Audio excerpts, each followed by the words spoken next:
We got Deebarry and Reynaldo Acevedo. This is a catch weight bout at 160 pounds. Deebarry, 3 wins and 1 loss, 28 and a half years old.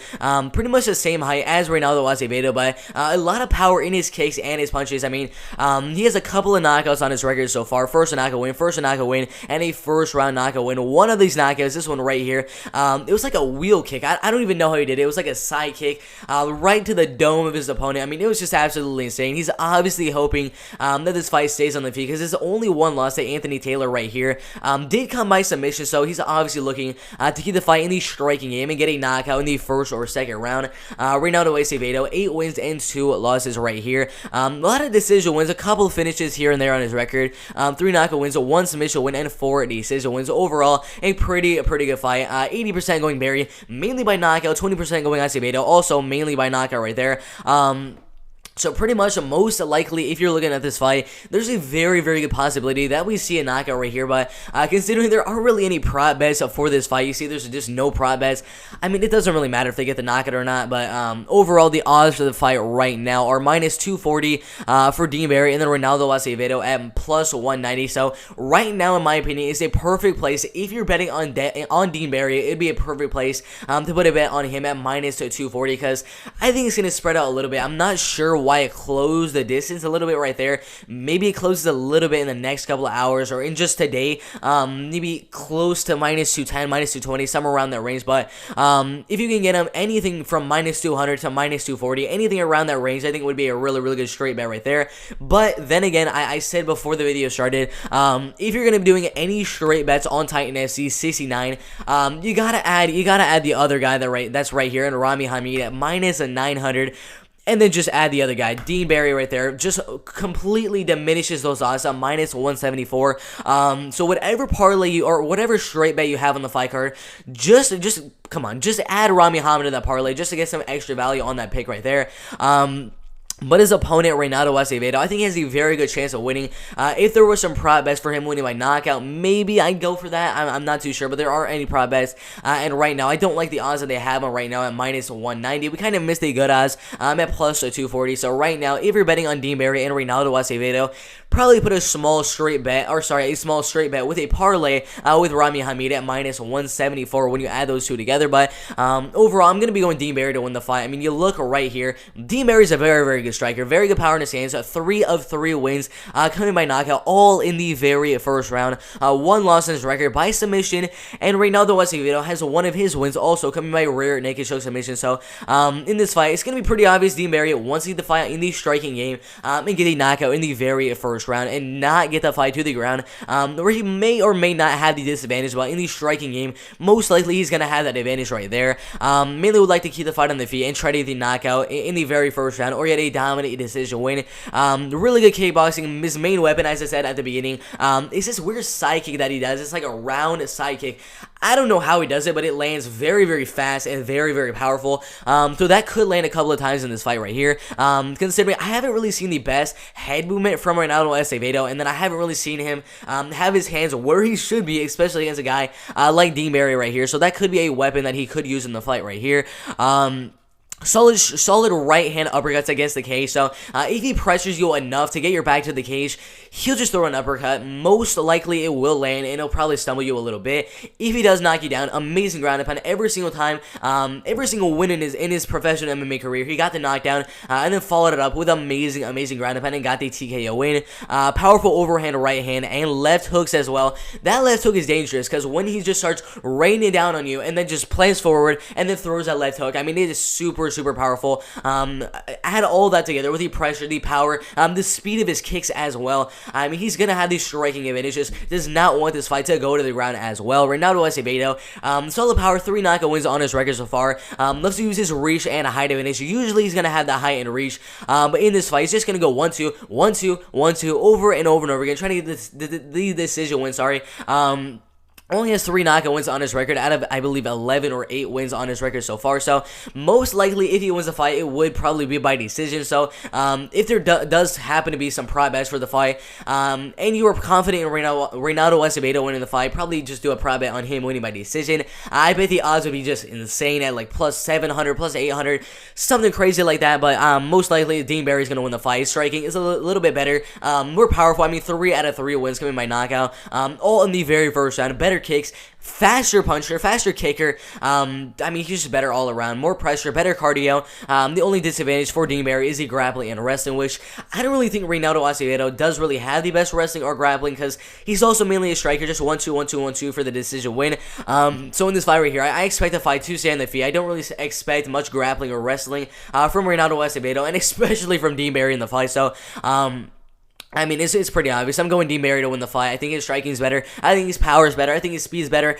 I think pretty much everything in the striking game is better for Deebarry. I think he's just going to pressure Reinaldo Acevedo to the cage and just tee up with overhand rights, left hooks, leg kicks, outside leg kicks, body kicks, with that weird side kick to the head that he does every now and then in this fight. So I think overall he's going to have the advantage pretty much everywhere this fight goes. So definitely going Deebarry to win, possibly by knockout. Pretty much everyone right here is saying he's going to win the fight by knockout, but it doesn't really matter. I mean, you see right here, there's no prop bet, so it doesn't really matter how I say he's going to win the fight. If he just wins the fight, that's good enough for the betting odds right here. So, right now, as I said before, I think this is a really, really good place to bet on Deebarry at minus 240. And then obviously, as I said before, if you're going to bet on Deebarry, if you're going to bet on anyone else on the fight card, just add Rami Hamid to that parlay to make it go from minus 240 all the way down to minus 174. Much better odds right there, but that should be a really, really good fight. Definitely going Deebarry to win that fight right there. After that fight, we got Oscar Souza and Steven Bourbon. This fight in the light heavyweight division. Oscar Souza with 13 wins and 2 losses. Very tall, very lengthy for the division right here. And Steven Bourbon kind of looks like Daniel Cormier. I mean, he's got the little gut belly, you know what I mean? He's a little bit smaller for the weight class. I mean, if you're looking at who is more athletic of a fighter, it's pretty obvious. It's Oscar Souza. Steven Bourbon with 2 wins, 2 losses, and 1 draw. Not a good record whatsoever right there. Oh, wow. 95% going Souza right here, and then 5% going Bourbon. This would be a fight that I might do a straight bet on him and just add Rami Hamid as well. But if you're going to do a big parlay with like 5-6 people, whatever the case may be, I might not add Oscar Souza, because we do know that Steven Bourbon also has some pretty good power in his hands. So with his 2 wins, both coming by knockout in the first or second round. But with these fights in the light heavyweight and heavyweight division, it's never a sure thing, because only one punch needs to land for their opponent to be knocked out unconscious. But I mean, it's pretty obvious. Oscar Souza most likely is going to win right here. 13 wins and 2 losses. A lot of knockout wins on his record as well. 8 knockout wins, 3 submission wins, and 2 decision wins. And look right here, I mean, 8 knockout wins, that's a lot of power in his hands and feet as well. Really solid body kicks and high kicks as well. He has 2 body kicks and high kick knockout wins on his record. Really good 1-2 combination, a powerful overhand right hand, which will be his main way of getting the knockout in the fight right here. Solid takedown defense and submission defense as well. Steven Bourbon, very powerful as well, just doesn't have the best chin. I mean, I believe both of his losses coming by knockout. I'm pretty sure. I could be wrong. I think only one or 2, I believe. Let's see. It doesn't actually show how he lost his fight, but he did get knocked out in his last fight by first round knockout. So might not really have the best chin right here. Both fighters have been knocked out in their career, so this is not one that I'd be like 1000% Oscar Souza, because it's in the light heavyweight division. Anything can happen. Only 1 punch needs to land for the fight to be over. But if I'm thinking about this logically, I mean, it's pretty obvious. Oscar Souza, the better striker, the more powerful striker. Takedown defense, the submission defense, everything like that. Better kickboxing, really good body kicks, outside leg kicks, straight right hand, super powerful overhand right as well. So the betting odds for the fight, that's the last thing we need to look at for this one right here. Let's see if I can find it. So minus 350. I think that's actually pretty good. Then plus 275. I'm curious to see if it might spread out a little bit. I think it might. Actually, because I think a lot of people are going to put bets on Oscar Souza. Probably put him in a parlay. I don't know if I put him in a parlay unless you're going to add Rami Hamid to that parlay, but that's about it. So, for this fight right here, I think the odds, when the fight is right about to happen, the odds will be around minus 400, minus 420, somewhere around that range. So, right now, I think it's a really good place to put Oscar Souza and Rami Hamid in a parlay together right there. And the odds for that parlay are pretty good, honestly. Minus 900 and then minus 350 together at minus 233. I think those are some really, really good odds right there. So that's the only real thing I think about right there. I don't like the odds on the underdog odds right there for plus 275.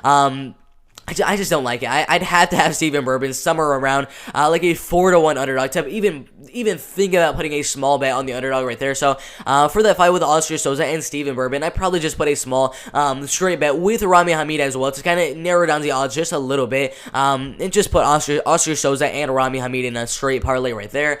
But overall, I'm definitely going Oscar Souza 100% to win that fight, probably by knockout in the first or second round. After that fight, we have an undefeated fighter in the welterweight division, Devin Dixon, and then Oscar Diaz. I'm going to say it right now, I am hyped on Devin Dixon. I've watched so much film on this man. Even as an amateur, the man's just an absolute beast. I mean, as an amateur, went 8-2, rear naked, knockout, rear naked, knockout, guillotine, first round ref stoppage. I mean, every single win, being a KO, TKO, or guillotine, or rear naked, whatever the case may be, he's always finishing the fight in the very first round. Every single one of them, except for these two wins right there, coming by finish in the very first round. And as a pro, first round rear naked, and then a leg kick knockout win. I mean, how insane is that? He's getting a leg kick knockout win. Just absolutely insane. Mainly, he's going to go out there, try to get the fight to the ground as soon as possible. And he's only 24 and a half years old right here. But the wrestling is there. The grappling is there. Pretty much everything is there for Devin Dixon. Oscar Diaz, 2 wins and 2 losses, 3 wins and 2 losses, 2 wins and 2 losses, and then 1 draw. Did pretty good as an amateur right there with, I believe, 8 or 9 wins and then 2 losses right there. Most of his wins coming by decision, not really a finisher. And in this fight with a guy like Devin Dixon, he's gonna need to get that finish. I mean, he showed some power in his last fight with Andre Sanchez, getting a first round knockout. But he needs a knockout in the very first round. Otherwise, I mean, Devin Dixon is just going to dominate him on the ground and just get the submission, get a dominant decision, whatever the case may be. But every single one of his wins as an amateur and as a pro has been by finish, either by TKO or by submission in the very first or second round. So right here, it's either Oscar Diaz goes out there and gets lucky and then catches Devin Dixon with a left hand or a right hand, whatever the case may be, and knocks him out in the first round. But if that does not happen and Devin Dixon gets him down early in that first round, it's going to be a long night for Oscar Diaz. He's going to get submitted in the very first or second round, or just get dominated to a unanimous decision. So I definitely have Devin Dixon right here. I think he's also a really, really good parlay piece. And for the other fights that were on the fight card with Devin Dixon, and then all the other fights right there, I honestly don't see that much of a problem putting Devin Dixon, Rami Hamid, and then whatever other guys as well. Because just Devin Dixon and Rami Hamid at minus 900. That's some pretty good odds right there. So if you're adding any of those other guys that we've talked about on the fight card so far, like Oscar Souza, making the odds exponentially better at minus 127, and then maybe you want to do Deebarry instead, minus 103, pretty much even money odds right there. I think that's an amazing parlay. Deebarry, Rami Hamid, and then Devin Dixon right there. But I mean, it's pretty obvious. I'm definitely going Devin Dixon to win that one by submission in the very first or second round right there. I mean, the man, in my opinion, is going to be on Dana White's Industries, either inside of the UFC, inside of the LFA, inside of the Bellator, whatever the case may be. He has a really, really bright future ahead of him. If he just works his striking just a little bit better, improves his power, improves his speed in his striking game, and then obviously has that really good wrestling and grappling background as well. He should be a really, really good prospect heading up the ranks of the welterweight division right here, and possibly in the next couple of years could fight the winner of Carlos Matos and Delano Taylor for the vacant welterweight championship. So who knows, maybe in a couple years, after a couple more fights, he might get that title fight and fight one of these two guys right here in the main event. But overall, I'm definitely going Devin Dixon 100% right there. After that fight, I'm going to say it right now, I looked at all of Rami Hamid's fights, and I don't really have to say anything. Parlay this man. I've said it this whole entire video. Rami Hamid, parlay this man. The man's an absolute beast. Whatever other fights in the fight card, just parlay Rami Hamid at minus 900. Honestly, some pretty good odds for Rami Hamid right there, but parlay Rami Hamid with whoever else. I mean, it doesn't matter. Parlay him with Deebarry, parlay him with Oscar Souza, parlay him with Lucas Marte. I don't really care. Just parlay him with anyone. We already did all of our prediction for the other fights in the fight card. If you agree with any of those other predictions, put him with those other guys. I mean, he's a perfect parlay piece. If you want to add him with some of these LFA guys, with the UFC guys as well, you can do that as well. But I mean, he's just a perfect parlay piece. I'm not gonna really go into how I think he's gonna win the fight. He's just an amazing striker. I mean, he has like 7 or 8 of his wins coming by knockout right here. Let's see if I can find it.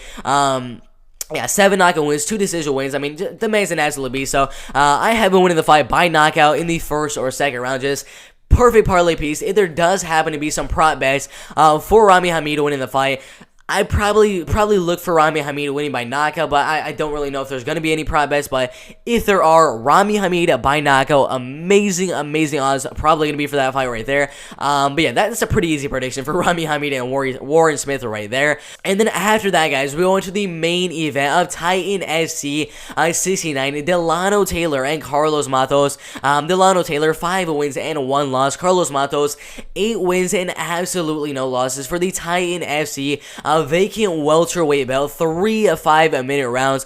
So it's not really the typical 5-round main event. This one is only 3 rounds for the vacant welterweight belt. And if you look at the Tapology predictions, 59% going Matos, and then 41% going Taylor right here. I'm not too sure why so many people are going Matos winning by knockout.